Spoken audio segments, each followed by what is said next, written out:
విజయ లక్ష్యంపై గురి చూస్తున్నారా? విలువిద్య కథ పూర్తి వివరాలకు చదవండి సాక్షి దినపత్రిక. రాష్ట్రంలో గత కొద్ది రోజులుగా వర్షాలు, వరదలు ఏ విధంగా అతలాకుతలమైన పరిస్థితుల్ని సృష్టించాయో మనందరం చూస్తూ ఉన్నాం. ప్రకృతి వైపరీత్యాలనేది ఆపడం ఎవరి తరం కాదు. కానీ అలాంటి ప్రకృతి వైపరీత్యాలు వచ్చినప్పుడు ప్రభుత్వాలు ఏ విధంగా వాటిని ఎదుర్కొన్నాయి, ఏ విధంగా బాధితులకి అండగా నిలిచాయి అనేదే మన ముందున్న సవాలుగా ఉంటుంది. అలాంటి సమయంలో అప్రమత్తంగా ఉండి నేనున్నాను అనే భరోసా ఇచ్చే ప్రభుత్వం ఉండడం ప్రజల అదృష్టంగా ఉండాలి. కానీ దురదృష్టవశాత్తు ఈరోజు గత 10 రోజులుగా ఈ రాష్ట్రంలో ఉన్న వరద, వర్షాల ప్రభావం, దానివల్ల ప్రజలు పడుతున్న ఇబ్బందులు చూసినప్పుడు నిజంగా ఆశ్చర్యం వేస్తూ ఉంది. ఒక ప్రభుత్వం తన బాధ్యత సక్రమంగా నిర్వర్తిస్తుందా లేదా అనే ఆలోచన, ఒక ప్రశ్న అందరికి కూడా వచ్చింది.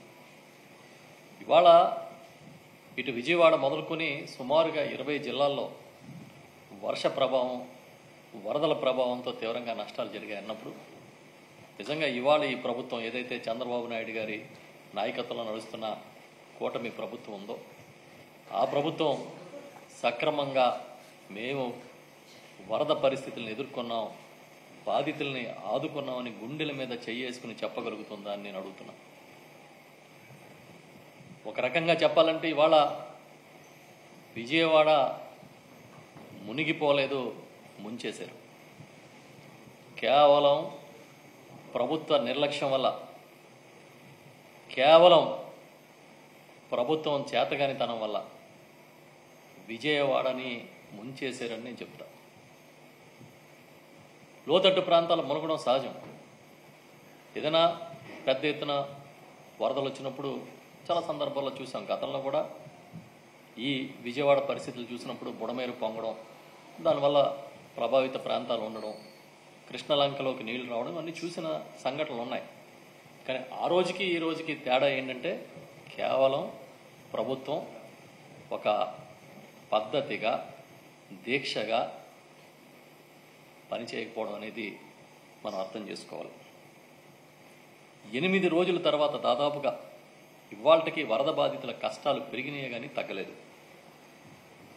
కనీసం అసలు ఒక ప్రభుత్వ బాధ్యత ఏంటి? ఏదైనా ఒక విపత్తు వస్తుంది, వరద వస్తుంది, ఎలర్ట్లు వచ్చినాయి అన్నప్పుడు ముందు ఆ పరిస్థితుల్ని అర్థం చేసుకుని లోతట్టు ప్రాంతాల్లో ఉన్న వాళ్ళని సురక్షిత ప్రాంతాలకు తరలించడం మొట్టమొదటి విధి. కానీ ఈ రోజుకి ప్రభుత్వం చెబుతున్న లెక్కలే తప్ప ఎక్కడ పునరావాస కేంద్రాలు నిర్వహిస్తున్నారో, ఏ పునరావాస కేంద్రంలో ఎంతమంది ఉన్నారో దాని వివరాలు కానీ, కనీసం పునరావాస కేంద్రాల అడ్రస్లు కానీ ప్రభుత్వం ప్రకటించలేదంటే ఇంతకన్నా చేతగానితనం ఉంటుందా అని నేను అడుగుతున్నా. ఎన్నికల ముందు మీ నినాదం ఏంటి? ఎన్నికల ముందు ఈ రాష్ట్రానికి తెలుగుదేశం పార్టీ ఇచ్చిన నినాదం ఏంటి? బాబు గ్యారంటీ. ఏమిచ్చాడు గ్యారంటీ? ఆదుకుంటానని చెప్పే ఒక భరోసా కూడా ఇవ్వలేకపోయిన పరిస్థితి. కేవలం డిజాస్టర్ మేనేజ్మెంట్ చేయాల్సిన వాడు డిజాస్టర్ మేనేజ్మెంట్ని వదిలేసి మీడియా మేనేజ్మెంట్ చేసుకుంటూ మీడియాలో పబ్లిసిటీ చేసుకునే పరిస్థితిలో ఇవాళ కనిపిస్తోంది రాష్ట్రం, ఈ రాష్ట్ర ప్రభుత్వం. నెపం ఒకళ్ళ మీద ఒకళ్ళు తోచుకుంటూ అసలు చాలా చిత్రమైన పరిస్థితులు మనం చూస్తున్నాం. రోజులు గడిచే కొద్దీ పరిస్థితులు ప్రశాంతత రావాల్సింది పోయి రోజులు గడిచే కొద్దీ ప్రజల్లో ఆందోళన పెరుగుతోంది.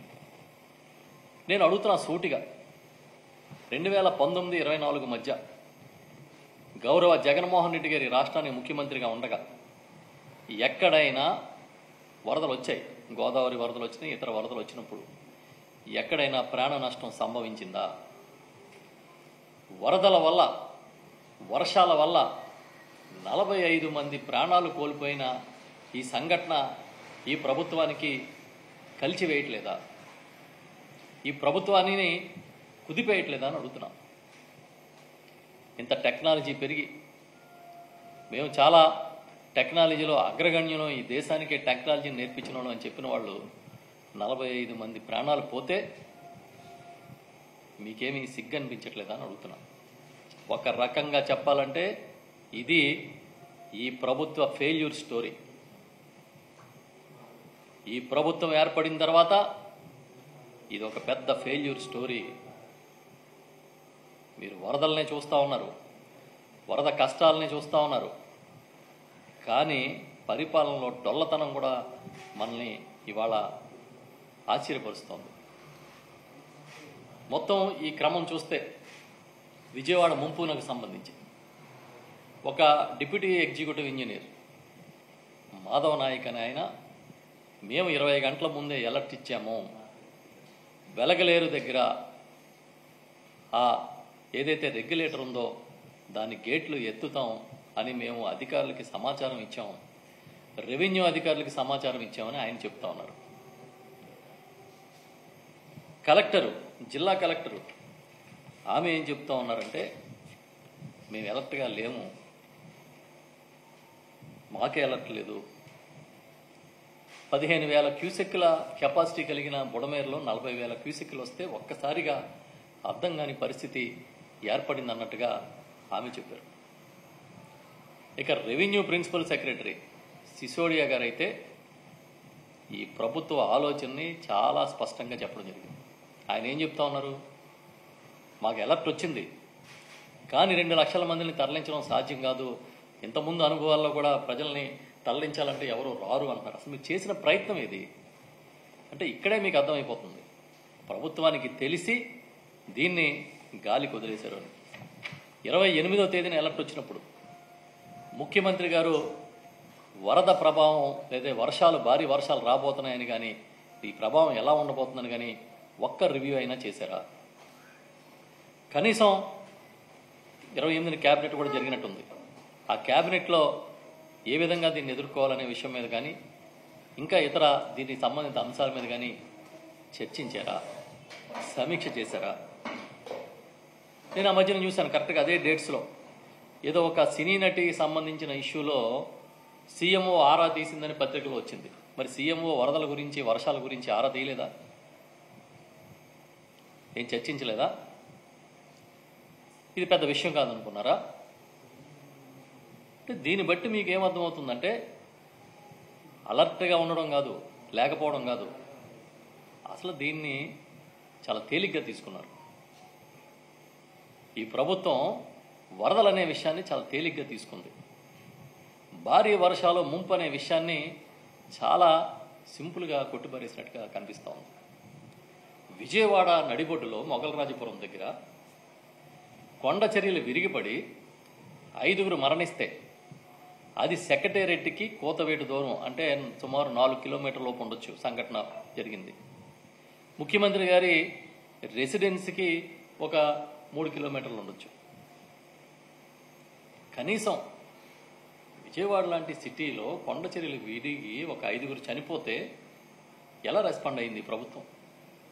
ఎవరైనా వెళ్ళారా అక్కడికి? 6గురు పక్కనే ఉన్న ముఖ్యమంత్రి గారు కనీసం విజిట్ చేశారు? పోనీ ఏదైనా అర్జెంటుగా మనం వెళ్లాల్సింది ఎవరు అంటే డిజాస్టర్ మేనేజ్మెంట్కి సంబంధించిన అధికారులు కానీ, ఉన్నతాధికారులు కానీ, లేకపోతే మంత్రులు కానీ పరుగులు తీశారా అక్కడికి?